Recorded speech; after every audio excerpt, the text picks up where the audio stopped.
بسم الله الرحمن الرحيم قل هو الله أحد الله الصمد لم يلد ولم يولد ولم يكن له كفوا أحد. எனது இந்த உரையை ஆரம்பம் செய்கிறேன்.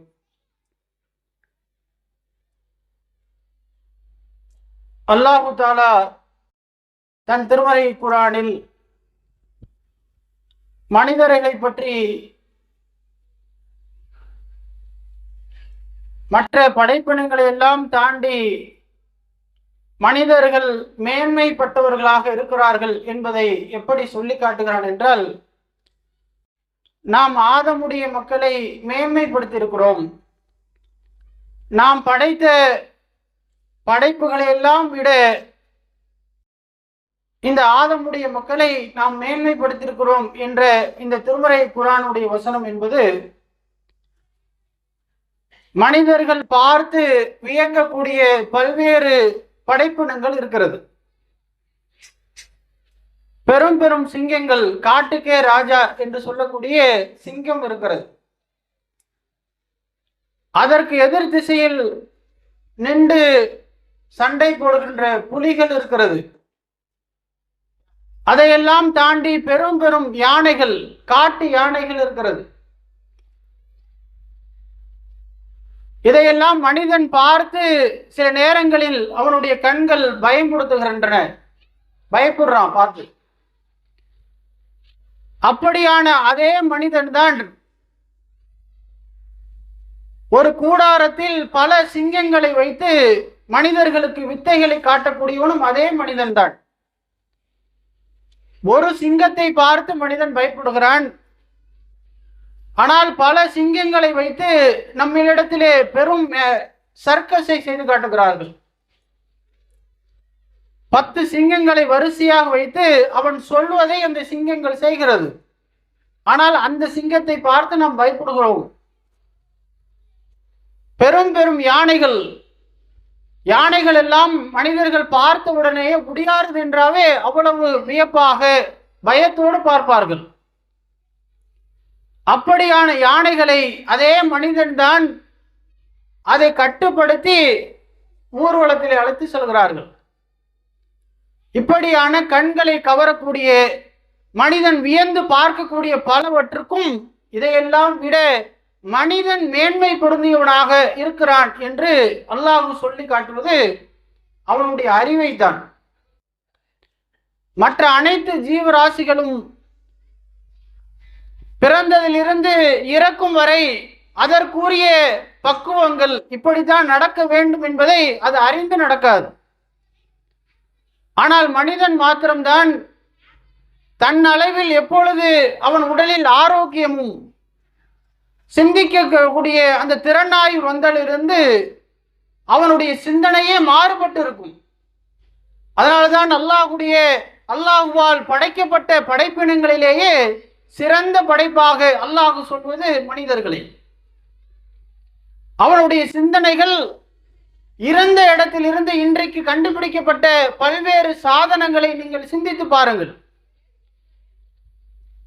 முன்பெல்லாம் நாம் வெளிநாடுகளில் வாழ்ந்து கொண்டிருக்கக்கூடிய மக்களிடத்தில் எப்படியெல்லாம் உரையாடினார்கள்? கடிதங்கள் மூலமாக உரையாடினார்கள். ஒருவர் இறந்து விட்டால் அந்த செய்தியை உடனடியாக எப்படி அனுப்புவது என்று தெரியாமல் முழித்துக் கொண்டிருந்தார்கள். மனிதர்களுடைய அறிவினால் இன்றைக்கு பல்வேறு சாதனங்கள் இன்னும் உடனடியாக ஒரு செய்தியை வேற ஒரு நாட்டிற்கு கடத்தக்கூடிய அளவுக்கான ஒரு அறிவு இன்றைக்கு பெருகி இருக்கிறது. இது ஒரு பக்கம் நடந்து கொண்டே இருக்கிறது. ஆனால் இன்னொரு புறம் அந்த அறிவை மழுங்கடிக்கக்கூடிய பல்வேறு சாதனங்களும் தயார் நிலையில் இருக்கிறது. அதற்கெல்லாம் நாம் சிந்திப்பதற்கு முன்னால் அறிவை பற்றி அல்லாஹ் தஆலா பல்வேறு இடங்களில் பேசும் பொழுது மனிதர்களை ஒவ்வொன்றாக ஒவ்வொரு காரியத்தையும் அல்லாஹ் தஆலா விளக்கும் பொழுது இதை நீங்கள் சிந்திக்க மாட்டீர்களா என்றுதான் விளக்குவான். வானங்களை பாருங்கள், பூமியை பாருங்கள், அதை விளைவிக்கக்கூடிய பூண்டுகளை பாருங்கள். நீங்கள் எதையெல்லாம் அதிசயமாக பார்க்கிறீர்களோ அதையெல்லாம் நீங்கள் சிந்தித்து பாருங்கள். நபிகள் நாயகம் ஸல்லல்லாஹு அலைஹி வஸல்லம் அவர்களுக்கு அல்லாஹ்வால் இறக்கி அருளப்பட்ட முதல் வசனம் இக்ர, ஓதுங்க. இக்ர பிஸ்மி ரப்பிக்கல்லதி ஹலக், உமது இறைவனின் பெயரால் ஓதுவீராக. ஹலக்கல் இன்சான மின் ஹலக், அவனே கருவுற்ற சினை முட்டையிலிருந்து உங்களுக்கு படைத்திருக்கிறான், மனிதர்களை படைத்திருக்கிறான் என்று இறைவனிடத்திலிருந்து வரக்கூடிய வகை செய்தியுடைய முதல் செய்தியாக அல்லாஹ் சொல்வது அவனுடைய அறிவு சார்ந்துதான் பேசுகிறான். இறைவனிடத்திலிருந்து வருகின்ற முதல் வசனம் மனிதர்களுடைய அறிவு சார்ந்துதான் இறைவனுடைய முதல் வசனமே அமைகிறது. நபிகள் நாயகம் ஸல்லல்லாஹு அலைஹி வஸல்லம் அவர்கள் மாத்திரம் அறிவில் எந்த வகையிலும் குறைந்தவர்கள் இல்லை. அவர்களுடைய சிந்தனையும் அவர்களுடைய செயல்பாடுகளும் அறிவு சார்ந்து பல்வேறு காரியங்களை முடிவு செய்வார்கள். பத்ர் யுத்தக்களம் நடைபெறுகிறது. முதல் யுத்தக்களத்தை சந்திக்கிறார்கள். பல்வேறு சகாபாக்களோடு யுத்தக்களத்தில் நிற்கும் பொழுது போய் அடிங்கன்னு சொன்னாலும் அடிக்க தயார்தான். ஆனால் அப்படியாக அல்லாஹ்வுடைய தூதரவர்கள் அந்த யுத்தத்தை ஆரம்பிக்கவில்லை. தன் எதிர்ப்புறத்தில் எத்தனை நபர்கள் இருக்கிறார்கள் என்பதை தெரிந்து கொள்வதற்காக 2 சகாபாக்களை அனுப்பி ஒருவரை அழைத்து வர சொல்கிறார்கள். அழைத்து வருகிறார்கள். எதிரிடத்திலிருந்து வருகிறார்கள். ஏதோ கேள்வி கேட்கிறாங்க. அவர்களிடத்தில் எந்த ஒரு பதிலும் இல்லை. நபிகள் நாயகம் ஸல்லல்லாஹு அலைஹி வஸல்லம் அவர்கள் கேட்கிறார்கள், உங்களிடத்தில் எத்தனை ஒட்டகங்கள் உணவுக்காக அறுக்கப்படுகிறது என்று கேள்வி கேட்கிறாங்க. அந்த நபர் இதுவரை எத்தனையோ பதில் கேட்டு பதில் அளிக்காத நபர். அப்பொழுது அவர் பதில் சொல்கிறார், எங்களிடத்தில் 10 ஒட்டகங்கள் அறுக்கப்படுகிறது. சகாபாக்களை நோக்கி அல்லாஹ்வுடைய தூதர் அவர்கள் சொன்னார்கள், ஒரு ஒட்டகத்துக்கு 100 நபர்கள் சாப்பிடக்கூடும். 10 ஒட்டகத்துக்கு 1000 எதிரிகள் நமக்கு எதிராக இருக்கிறார்கள். வெறுமனே தலைவர் என்றால் ஓதுங்கள் படியுங்கள் மாத்திரம் சொல்லிக் கொடுத்த தலைவரை நாம் தலைவராக ஏற்றுக்கொள்ளவில்லை. நீங்கள் வெறுமனே தொழுகைக்காகவும் இன்ன பிற நன்மையான காரியத்துக்கு மாத்திரம் நான் அல்லாஹ்வுடைய தூதரை மாத்திரம் ஏற்றுக்கொள்ளக்கூடாது. ஒவ்வொரு காரியத்திற்கும் எப்படி யோசிக்க வேண்டும், ஒவ்வொன்றுக்கும் அல்லாஹ்வுடைய தூதர் அவர்கள் எப்படி மசூரா செய்வார்கள். ஒரு காரியத்தை ஆரம்பிப்பதற்கு முன்னால் அதற்குரிய என்னென்ன கேள்விகள் இருக்கிறதோ அத்தனையும் தன்னுடைய உள்ளத்திலே போடுவார்கள். தன் சகாபாக்களிடத்தில் உரையாடுவார்கள். அகல் போர். நபிகள் நாயகம் ஸல்லல்லாஹு அலைஹி வஸல்லம் அவர்கள் பல்வேறு போர்க்களத்துக்கு பின்னால் அகல் போரை சந்திக்கிறார்கள். அப்பொழுது சகாபாக்களிடத்தில் கேட்கிறார்கள், எப்படி இந்த போரை நாம் சந்திப்பது? மதீனாவில் இருந்து ஒரு சகாபி எழுந்திருக்கிறார்கள். அல்லாஹ்வுடைய தூதரே, எங்களுக்கு இப்படியான ஒரு இக்கட்டான சூழ்நிலை வரும் பொழுது எங்களுடைய ஒட்டுமொத்த நகரத்தை சுற்றி பெரும் அகல்களை நாங்கள் நோண்டி விடுவோம். அந்த யோசனை எடுக்கிறாங்க. பெரும் அகலை நோண்டுகிறார்கள். அந்த அகலினால் அந்த போர் மிகப்பெரிய வெற்றியை அடைகிறது. இப்படி பல்வேறு கட்டங்களில் அல்லாஹ்வுடைய தூதர் அவர்கள் அவர்களுடைய அறிவை பயன்படுத்தி ஒவ்வொரு காரியத்தையும் நகர்த்துவார்கள். இப்படியான ஒரு தலைவரை வைத்துக்கொண்டு இன்றைக்கு நம்மளுடைய அறிவுகள் என்னவாக நாம் பயன்படுத்தி கொண்டிருக்கிறோம்? எதன் மூலம் இந்த அறிவு நாம் நம்மளுடைய தேடல்கள் என்னவாக இருக்கிறது என்றால் ஒன்றும் இல்லாததை நாம் தேடிக்கொண்டிருக்கிறோம். செய்திகளை இன்றைக்கு பெறுறதற்குல உலக ரீதியான செய்திகள் என்னென்ன நடக்கிறது என்று தெரிந்து கொள்ளக்கூடிய அறிவாக செய்தியை தேடக்கூடிய நபர்கள் ஒட்டுமொத்தமாக இந்தியாவினுடைய மக்கள் தொகையை வைத்து கணக்கிட்டு சொல்கிறார்கள், வெறும் 18% மாத்திரம்தான் செய்திகளை இந்த போன்கள் மூலமாக தேடுகிறார்கள்.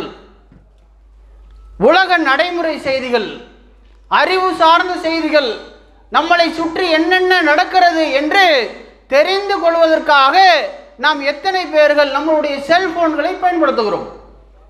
வெறும் 18% தான் அதிகபட்சமாக 22% அதிகபட்சமாக தேடுகிறார்கள். 22% இருக்கிறோம். இந்தியாவிலே கிட்டத்தட்ட 100 கோடி மக்களுக்கு தாண்டி இருக்கிறோம். இந்தியாவில் மாத்திரம் அவர்கள் சொல்லக்கூடிய அந்த சர்வே என்பது ஒட்டுமொத்த உலக செய்தி. ஒட்டுமொத்த உலக மக்களிலேயே 18% மாத்திரம்தான் உலகத்தில் நடக்கக்கூடிய செய்திகளை அவர்கள் கண்டறிகிறார்கள். 18%ன்னா ரொம்ப குறைவாக. 100 கோடியில வெறும் 18 கோடி மக்கள் தான் இந்த செய்தியை அறிந்து கொள்வதற்காக ஆர்வம் கொள்கிறார்கள் என்றால் எப்படியான அறிவு நாம் வைத்திருக்கிறோம் என்று பாருங்கள். இன்றைக்கு இந்த செல்போன்களின் வழியாக நம்மளுடைய அறிவுகள் எல்லாம் எப்படி மழுங்கடிக்கப்படுகிறது என்றால், இளைஞர்கள் வழியாக இன்றைக்கு கொரோனா என்ற நோய் பரவியது. கொரோனா என்ற நோயினால் நம் நாட்டை விட பெரும் நாடு சைனா. சைனாவை விட மக்கள் தொகையில் குறைவாக உள்ள நாடு இந்தியா. ஆனால் இளைஞர்கள் அல்ல, சிறுவர்கள் பயன்படுத்தக்கூடிய செல்போன் விகிதத்தில் முதல் இடத்தில் இந்தியா இருக்கிறது. கொரோனா பரவியது சைனாவில், மக்கள் தொகை அதிகமாக இருப்பது சைனாவில். ஆனால் வெறும் 12 to 15 வயது சிறுவர்கள் பயன்படுத்தக்கூடிய செல்போன் விகிதாச்சார அடிப்படையில் அதிகமாக இந்தியா முதலிடத்தில் இருக்கிறது. அவன் என்ன இன்னைக்கு செல்போன்ல படிப்பு ரீதியாக தேடுகிறானா? அறிவை பெருக்கிக் கொள்வதற்கான தேடல்கள் அந்த செல்போன்ல இருக்குதான்னு பார்த்தா அது மாதிரி எந்த ஒன்றும் இல்லை. இன்றைக்கு பிள்ளைகளுடைய இந்த 2 எலும்புகளும் கொஞ்ச நாள்லயே இப்படி மாறிடுறாங்க. நேராக இருக்கக்கூடிய அந்த எலும்புகள் மடங்கி சின்ன விரலாகவே மாறிடுச்சு. காரணம், அவர்களுடைய அந்த செல்போன்களுடைய பயன்பாடுகள் மாறிக்கொண்டே இருக்கிறது. இப்படியே பயன்படுத்தி இந்த எலும்புகள் எல்லாம் வளைந்து ஏதோ பிறப்பில் இருந்து ஒரு வளைந்திருக்கும்ல, அது மாறிடுறாங்க. பல்வேறு இடங்களில் சிறுவர்கள், வெறும் 12 வயது சிறுவர்கள் ஆர்மி ட்ரெஸ் போட்டுக்கிட்டு கடையில் விற்கிற பெரும் துப்பாக்கிகள்லாம் வாங்கிட்டு வீதியிலே நடக்கிறார்கள். ஒருத்தவர் செல்போனில் படம் பிடிக்கிறார். படம் பிடிச்சிட்டே கேட்குற, எங்கே போகிற? அங்கே 4 பேர் இருப்பான், அவனை நான் சுட போகிறேங்கிறான். எதுக்காக?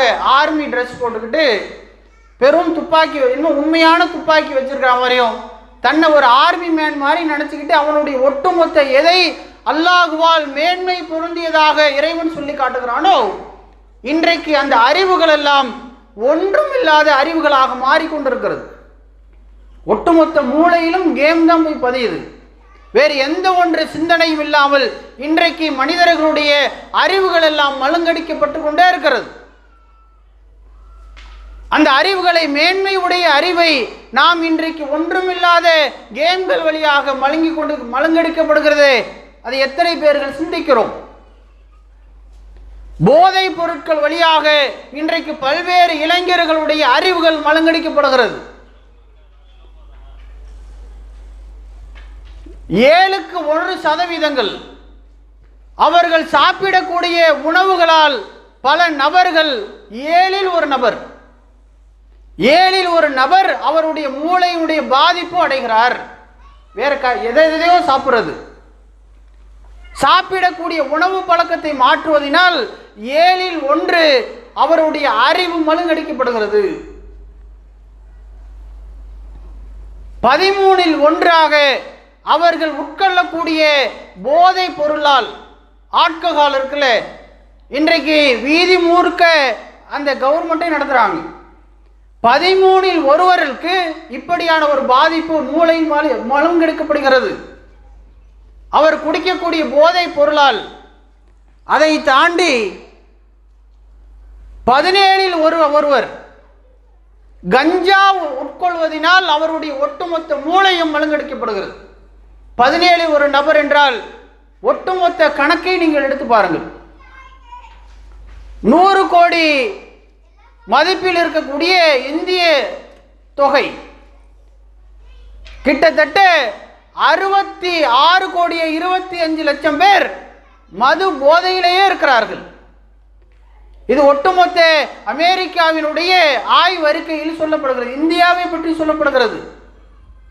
100 கோடி மக்களில் 6.25 கோடி மக்கள் தங்களுடைய அறிவை வெறுமனே போதைப் பொருட்களால் மலங்கடித்துக் கொண்டே இருக்கிறார்கள். 80 லட்சம் பேர்கள் கஞ்சா போதையினால் இன்றைக்கு தங்களுடைய மூளையினுடைய செயல்பாட்டை இழந்து கொண்டிருக்கிறார்கள்.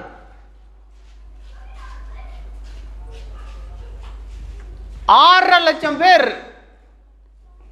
எப்பொழுதுமே மயக்க நிலையிலே இருக்கிறாங்களாம் போதையினால். அந்த போதை தெளிந்து விட்டால் அவனால் நிதானமாகவே இருக்க முடியாது. 6.5 லட்சம் பேர் இருக்கிறாங்க. காலையில் அவன் சாகும் வரை இப்படிதான் இருப்பான். எப்பொழுது அந்த மாதிரியான போதை அவனுடைய தலைக்கு ஏறிவிட்டதோ அவன் இறக்கும் வரை அவனை காப்பாற்றவே முடியாது. எப்படியெல்லாம் இந்த மூளை புனிதமாக இறைவனால் பெரும் அந்தஸ்தோடு பார்க்கப்படுகின்ற இந்த மூளைகள், மனிதனுடைய அறிவுகள் எப்படியெல்லாம் சிதறடிக்கப்படுகிறது, நம்மை சுற்றி என்னென்ன நடக்கிறது என்றெல்லாம் இன்றைக்கு எத்தனை பேர்கள் கவனிக்கிறோம்?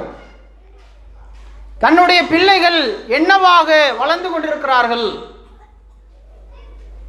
10வது இன்றைக்கு அவன் ஃபெயில் ஆயிட்டான்னா அவன் அதிலிருந்து அவன் படிக்க தகுதி இல்லாதவன்.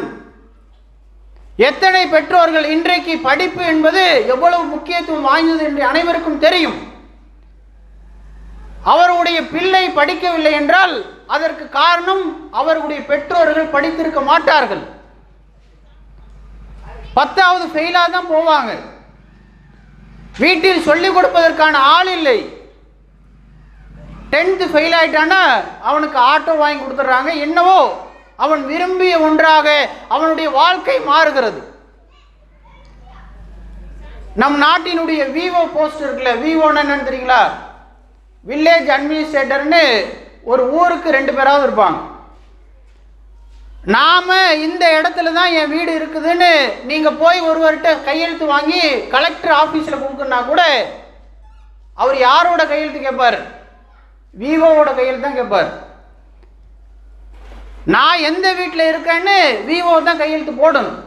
அந்த விவோவாக ஆகுவதற்கு வெறும் 10வது பாஸ் பண்ணா போதும். 10வது 12வதுக்குள்ளே நம்ம பாஸ் பண்ணியிருந்தாலே விவோவுக்கான முழு தகுதியும் நம்மளிடத்துல இருக்கிறது.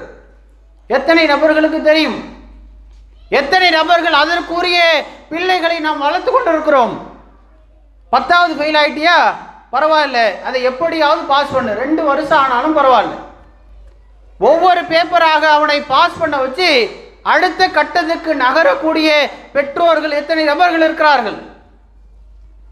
என் பிள்ளை ஃபெயில் ஆயிட்டா அது பெரும் அவமானமாக நினைக்கிறாங்க. இன்றைக்கு அதுதான் பிள்ளைகளுடைய படிப்பை அறவே நிறுத்தக்கூடிய ஒன்றாக மாறுகிறது. பிள்ளை ஃபெயிலா போறது அவமானம் அல்ல, பிள்ளை அறிவற்ற பிள்ளையாக நிற்பதுதான் அவமானம்.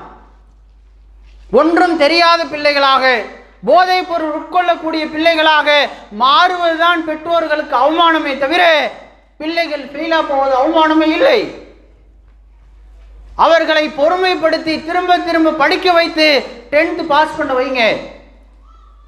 3 வருஷம் டிப்ளமோ படித்தா போதும். அடுத்த கட்டம் 3 வருட காலம் டிப்ளமோ படித்தால் இன்றைக்கு எலக்ட்ரிசிட்டி போர்டில் இப்பொழுது கவர்மெண்ட் எக்ஸாம் போட்டுக்கிறாங்க.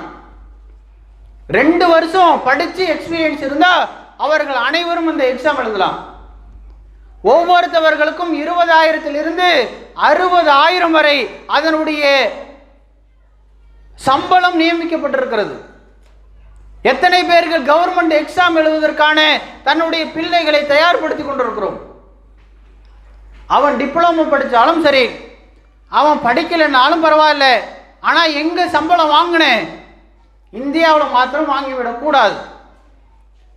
என்னுடைய பிள்ளை துபாயில் வேலை செய்கிறா, இன்ஜினியர் முடிச்சிருக்கிறா, என் பிள்ளை இங்கே வேலை பார்க்குறத விட வெளிநாட்டில் வேலை பார்த்தா 5 வருஷத்தில் ஒரு வீடு கட்டிடுவான், அதில் யாரும் பொய் இல்லை, அது உண்மைதான்.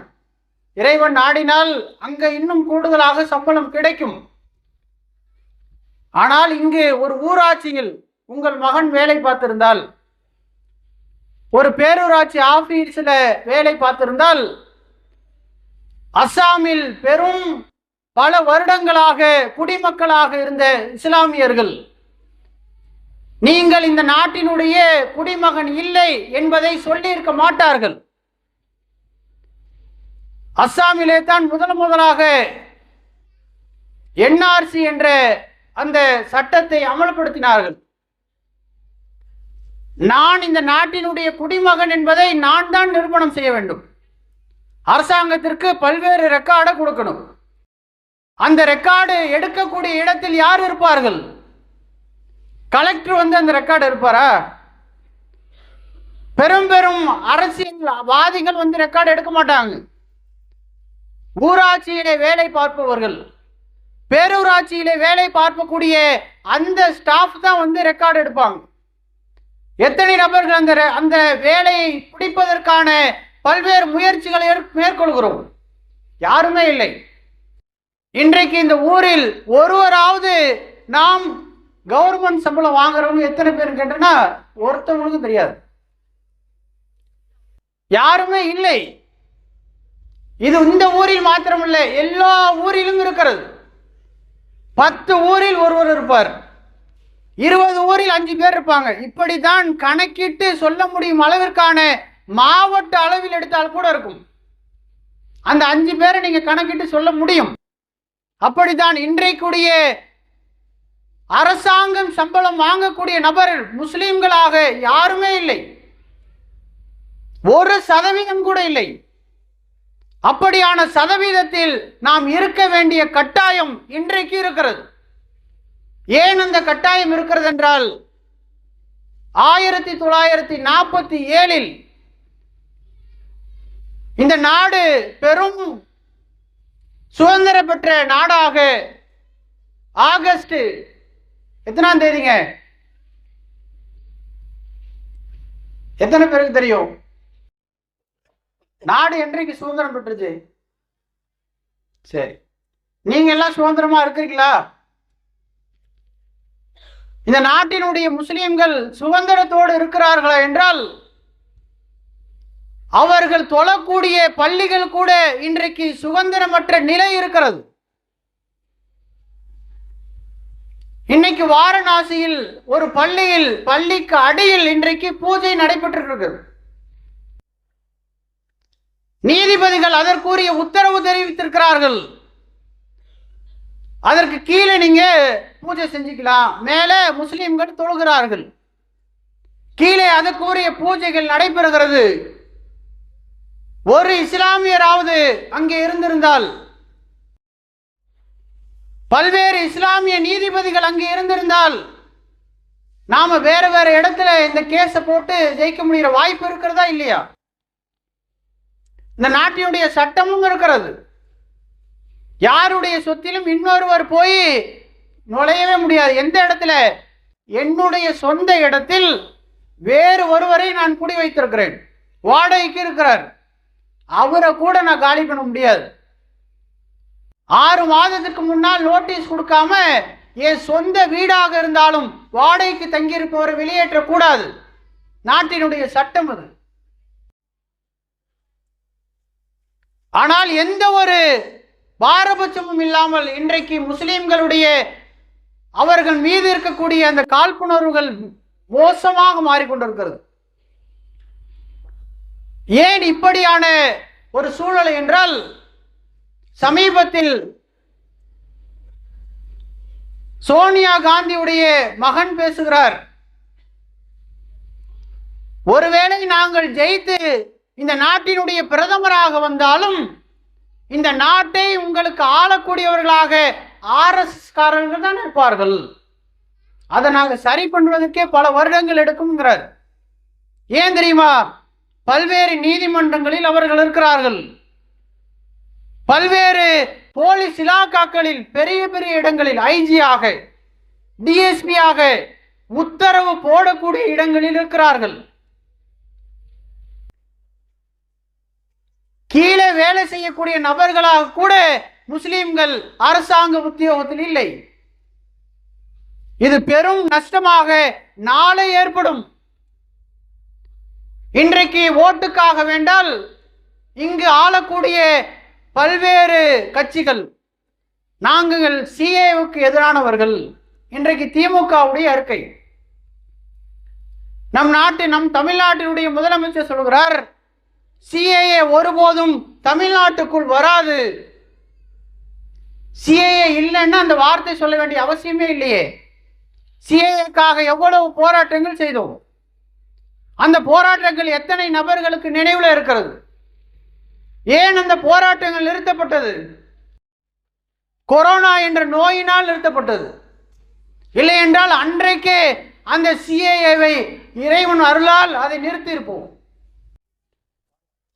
கொரோனா நோயில் கூட வெறும் தொழுகையை மாத்திரம் ஏவி கொண்டிருக்கக்கூடிய தப்லீக் ஜமாத்தாரர்கள் ஒரு பெரிய மீட்டிங் போட்டாங்க டெல்லியில. அவர்களை எவ்வளவு நாட்கள் சிறையில் அடிக்காத குறையாக எவ்வளவு நாள் உள்ளே வைத்து அவர்களை மோசமாக நடத்தினார்கள் தெரியுமா? ஒரு மாநாடு நோயிற்கு முன்னால் நடந்ததை வைத்து முஸ்லிம்கள் என்பதற்காக அவர்கள் அந்த கொடுமைக்கு ஆளாக்கப்பட்டார்கள். எச்சி துப்பி நோயை பரப்புகிறார்கள். எவ்வளவு மோசமான வார்த்தை பாருங்க. இது முஸ்லிம்களுக்கு தான் சொன்னார்கள். கொரோனா என்ற நோயை பரப்புவதற்காகத்தான் இவ்வளவு பெரிய மாநாடுகள் நடத்தப்பட்டது என்று அறியாத மக்கள் மீது அவ்வளவு பெரிய பழியை போட்டார்கள். அதையெல்லாம் கடந்துதான் பல மாதங்கள் கழித்து வீடு வந்து சேர்ந்தாங்க. இதெல்லாம் அவர்களிடத்திலே போய் கேட்டால் அவ்வளவு அழுகாத குறையாக பேசுவார்கள். இந்த அரசாங்கம் இன்றைக்கும் முஸ்லிம்கள் மீது வைக்கக்கூடிய பார்வை என்பது மோசமான பார்வையாக இருக்கிறது. அன்றைக்கு ஹிட்லர் செய்த அதே அரசாங்கத்தினுடைய பாணியில்தான் இன்றைக்கு இந்த நாட்டினுடைய அரசாங்கமும் நடத்துகிறது. இதுவும் ஒரு ஆய்வறிக்கை. எத்தனை நபர்கள் செய்தி அறிந்து கொள்ளக்கூடிய மக்களாக நாம் இருக்கிறோம். டிவி நியூஸ் எத்தனை பேர் பார்க்கிறோம்? செல்போன்களில் அறிவு சார்ந்த செய்திகளை அறிந்து கொள்வதற்காக எத்தனை நபர்கள் பார்க்கிறோம்? சமீபத்தில் ஒரு பள்ளிவாசல் இடிக்கப்பட்டிருக்கிறது. தரைமட்டமாக மதர்சாவும் பள்ளிவாசல்களும் இடிக்கப்பட்டிருக்கிறது.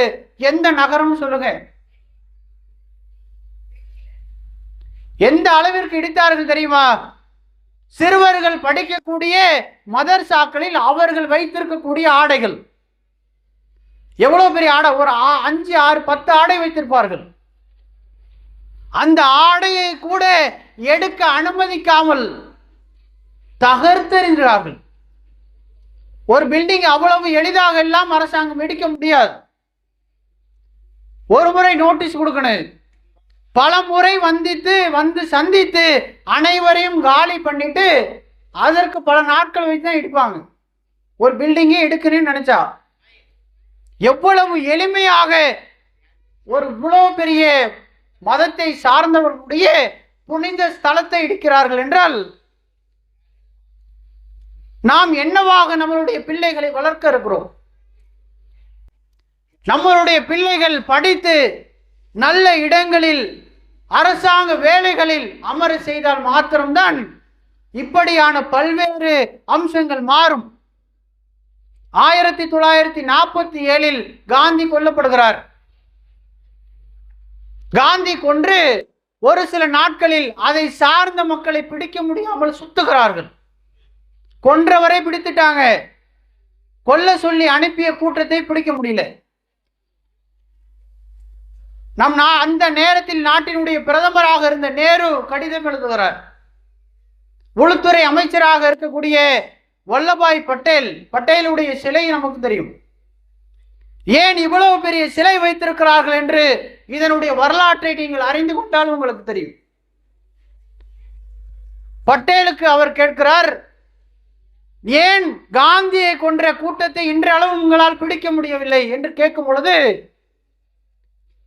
பட்டேல் பதிலளிக்கிறார், பல்வேறு உளவுத்துறை சார்ந்த இடங்களில் RSS நபர்கள் இருக்கிறார்கள்.